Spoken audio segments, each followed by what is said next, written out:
Story. Luffy's paw. It was late at night, and Luffy finally decided to get off Sunny's head and get some sleep. Everyone else had gone to their respective rooms. Carrot had taken Robin's vacant room, and Luffy passed each of their closed doors as he made his way to his own. However, Nami's door, directly across from his, was open and there was a light coming from the room. He peered his head in to see Nami in her undergarments, sitting on her bed, still looking at maps.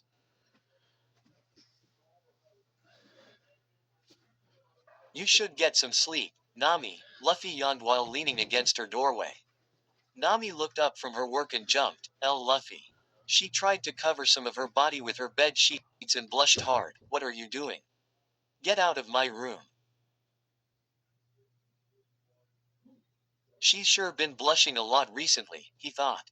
She was even blushing when Sanji's sister got that poison out of me. Luffy just snickered. Sorry if I scared you, but why are you covering up? Don't you usually dress like that?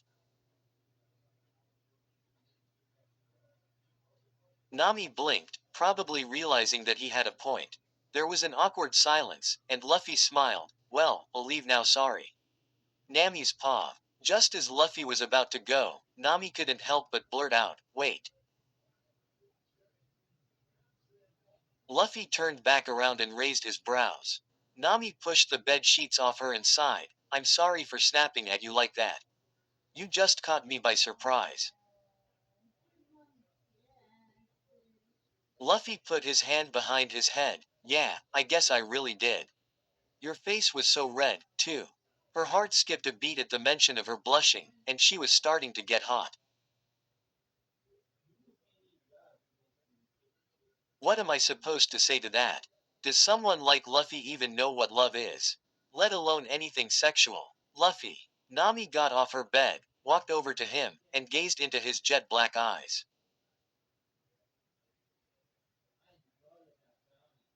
Can you explain how you feel towards meat? Luffy thought for a moment. Well, I really like how it tastes. It's probably my favorite thing in the world.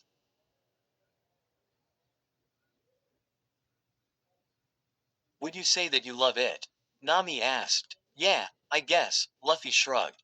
Why are you asking, Nami? Without thinking, she took one of his hands in her own. Well, I'm asking because. I think I'm starting to feel that way towards you, Luffy.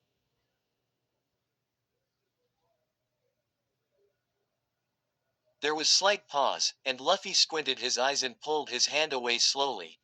That's kinda weird, Nami. Nami blinked. What? Luffy stuck his tongue out. Are you saying you would want to eat me? I don't think I would taste very good. Nami groaned and lowered her head. I should have known even that simple analogy wouldn't have worked. Now what? No, Luffy, she shook her head. That's not what I meant at all. What I'm trying to say is that I think I'm starting to low. Nami let out a gasp as Luffy embraced her tightly. She was too shocked to even move, and Luffy exhaled. It's okay, Nami. You don't have to explain it to me. I like you and your weirdness just the way it is. You're my best friend, after all.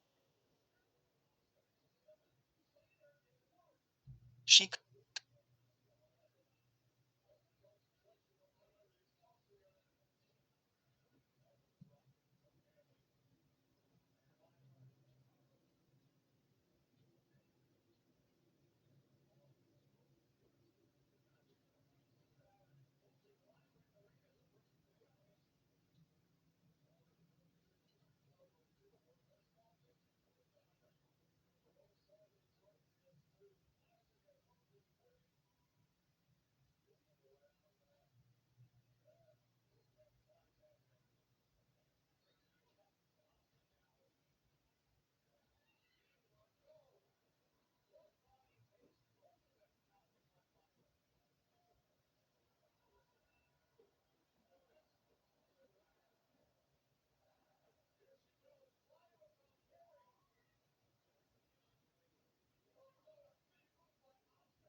Couldn't even think straight as Luffy continued to hold her A for a few more seconds. When he let her go, a tear slid down her cheek. She didn't know why she felt like crying, but she only let the one drop leave her eyes. Luffy. He took off his straw hat and gently placed it on her head. Good night, Nami. With that, Luffy entered his own room and closed the door. Nami stood there motionless for another minute before closing her door as well. She took off the straw hat and looked at it in her hands. Luffy's paw. Luffy laid down on his bed and stared at the ceiling. I wonder why Nami is acting so weird. She started talking about meat all of a sudden and now I'm hungry again. Where stories live. Discover now.